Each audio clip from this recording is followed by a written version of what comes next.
Viimeinen yö alkamassa Saksan maalla. Tässä on pikku kokkailumeininki alkamassa. Liho, liho.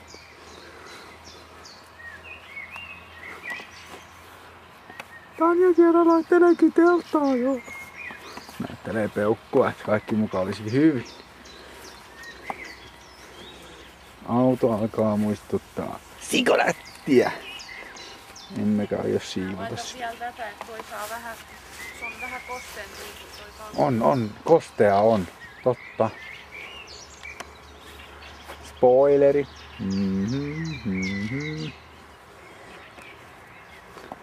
Oot ihan kiva. Kello on ton verran illalla.